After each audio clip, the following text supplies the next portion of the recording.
Early morning, oka kotta vibes tho with fresh mind, let we start our lesson. But yes, you can watch this video in 1.5 speed to save your time. Let us begin the lesson. Now, by leaps and bounds. Simple. By leaps and bounds అనంటే rapid progress. మీరు ఏదన్నా పని rapid progress తో చేస్తున్నారంటే you are doing that work by leaps and bounds. Right మూకుమ్మడిగా మొత్తం అన్ని కలిపి ఒకేసారి వస్తున్నాయి అని చెప్పడానికి కూడా బై లీప్స్ అండ్ బౌండ్స్ అనేది వస్తుంది. రైట్ సపోజ్ ఒక 100 మంది కలిసి ఒక హీరోని కొడుతున్నారు. రైట్ కొట్టేకి వస్తున్నారు.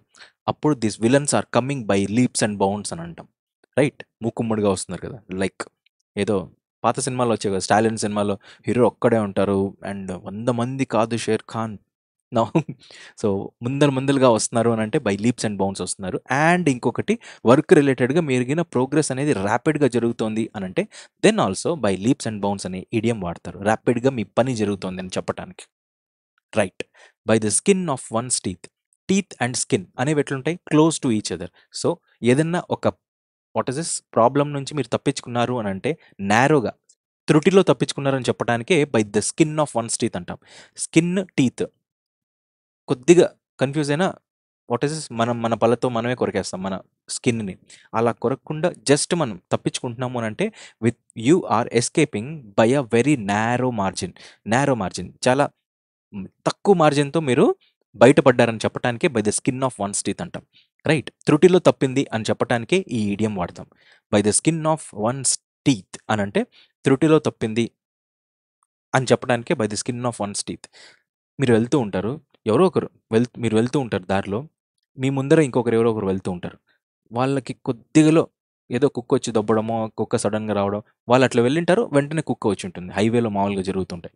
కాబట్టి వాళ్ళు ఏం చేశారు, వాళ్ళు త్రుటిలో తప్పించుకున్నారని చెప్పడానికి they escaped by the skin of his teeth అన్నట్లుగా చెప్తే సరిపోతుంది. That's it. Now call a spade. ముఖం మీద నిక్కచ్చిగా మాట్లాడే వాళ్ళని what is this, call a spade అని అంటాం. Right.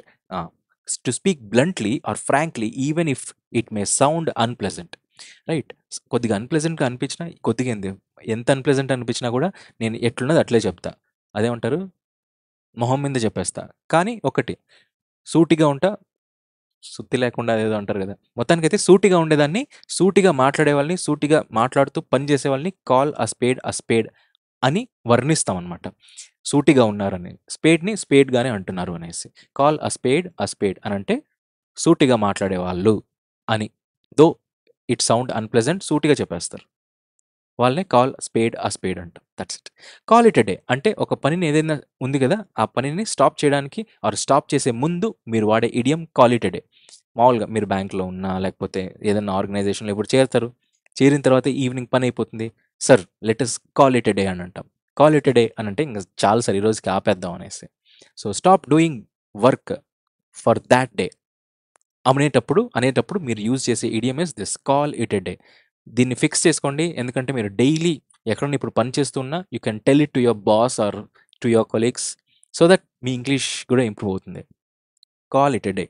So bro let us call it a day అని అంటే ఇంకా ఈరోజు పని ఆపేద్దాం చాలు ఇంక ఈ రోజుకి, అంతే. So stop doing work for that day is call it a day.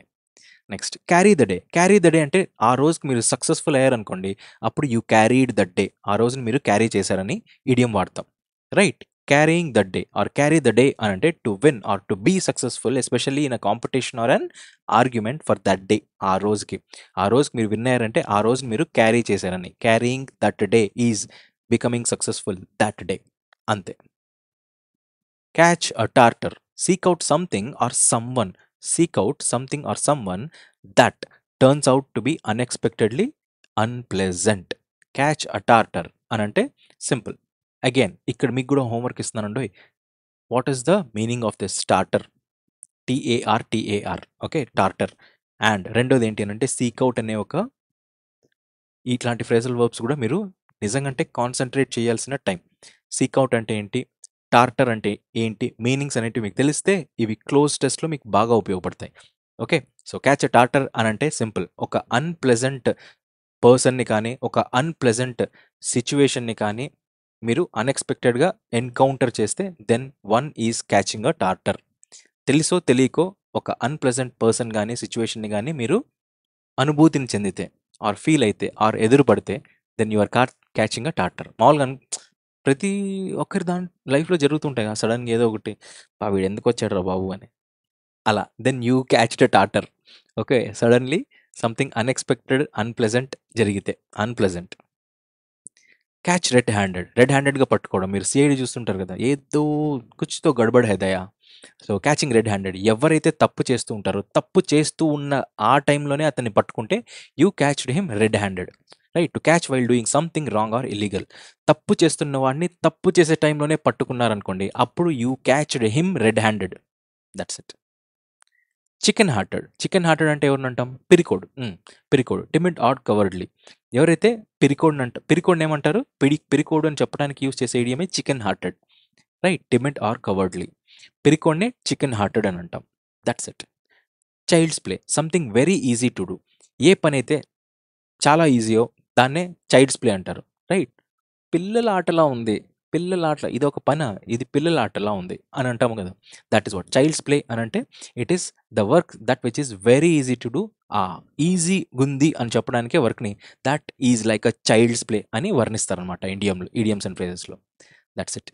Chip off the old block, similar character to that of one's father or mother. Right, mother కానీ ఫాదర్ కానీ సిమిలర్, మదర్ లాగో father లాగో similar characteristics ఉంటాయి. కొంతమందికి అయితే ఇంకా అలా ఒకరిని పోలిన పోలికలు ఎవరికైతే ఉంటాయో వాళ్ళని ఏమంటాం? Chip off the old block. ఇక్కడ బాగా గుర్తుపెట్టుకోవాల్సింది, మీకు కన్ఫ్యూజ్ చేయడానికి ఓఎఫ్ఎఫ్, ఇది ఓఎఫ్ అని ఇస్తారు. ఇంకా వాట్ ఇస్ దిస్? మిమ్మల్ని కన్ఫ్యూజ్ చేయాలంటే ఆ రేంజ్కి దిగినా మనం ఆశ్చర్యపడనక్కల్లా.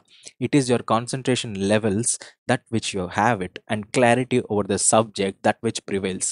Chip O F F, chip off the old block అని అన్నారు అని అంటే resembling the characters of his own fathers లేదా మదర్ ఆర్ ఫాదర్స్ యొక్క క్యారెక్టర్స్ని రిజెంబుల్ అయ్యి పోలి ఉన్నాడు అని అంటే he or she is called chip off the old block. OFF గుర్తుపెట్టుకోండి. This is it and this is all. We will call it a day and let us meet tomorrow with the same Josh. Good day and have a good day. That's it.